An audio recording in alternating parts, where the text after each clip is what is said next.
What I wanted to speak about is process. The capital expenditure for Bridgnorth, which has been kicked into the aspirational long grass, was done so because it didn't have a full business case.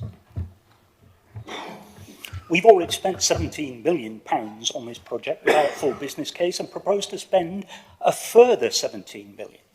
Plus the other bits and pieces, the total project cost that we're talking about is approaching £44 million, without a business case.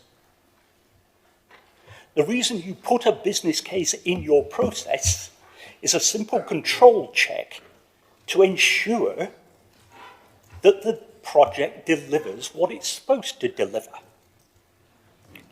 It also protects you, or gives you an opportunity to protect yourself against asset impairment. And for those of you who don't understand what I'm talking about, this money goes onto the balance sheet, it's capital. If the project does not come into operation and does not provide the benefits that it is slated to do, it is no longer capital, but a cost that needs to be written off in the operational results of the organisation. £44 million. It knocks the 50-odd million that we've been talking about, or 62 million of savings, into a cocked hat. So in voting to add 17 million to get you to some construction that you haven't fundamentally approved, plus the full business case, is accepting a risk you do not need to take. Do the business case first, and then, and only then, move on to spending more money. If, because of ideological reasons, you decide you're going to spend that money, then on your own head be it. And conservative reputation for good financial management goes onto the barbecue. It's not. And you should know it's not. So, what you should be talking about today is bringing you to full business case as rapidly as possible, and then bringing the decision back here. And anything else does not follow our own processes. I was on the Capital Strategy Committee.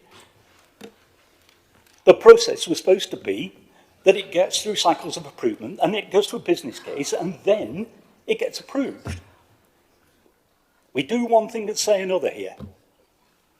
As is the case in Bridgnorth with its capital requirement, yet somehow this project is different. Of all the projects that should follow this process and that should be carefully checked, for heaven's sake, this is top of the list, isn't it? So I would urge that we vote down this 17 million. I would be happy to support an amendment that says whatever finances are required to bring to full business case, and then we bring it back to council. And anything else is foolhardy. So I'm proposing that amendment. You're proposing that as an amendment? I am proposing the amendment that we agree to fund to full business case and nothing but full business case, and then reconsider. Is that seconded? And thirded and fourth. Good. Okay. Thank you, I'm done. So, can you just repeat your amendment again, because I kind of lost it in all the other stuff. The amendment proposed is to fund only that amount of money required to bring the project to a full business case and nothing else. And once a full business case has been delivered, to bring the project back to council for further discussion. Julian, you seconded.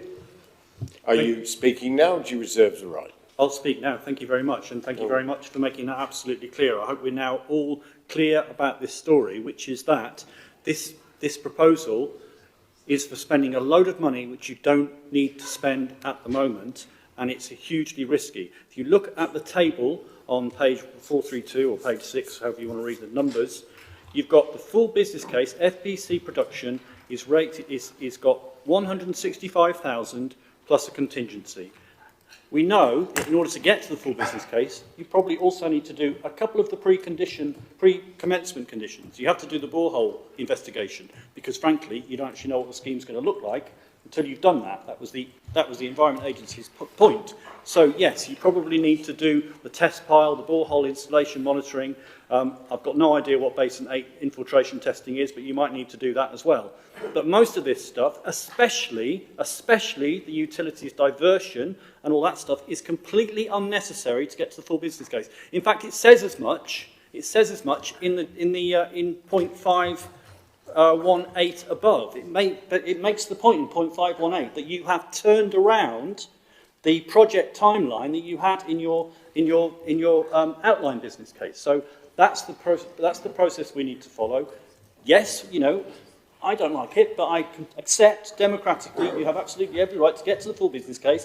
I will support that, but not a penny more, not with the range of risks that are still facing this, both in terms of whether the full business case stacks up and in terms of whether actually the money will ever come through from whatever government it might be by the time we get there. So I second that amendment. Alex Wagner, you were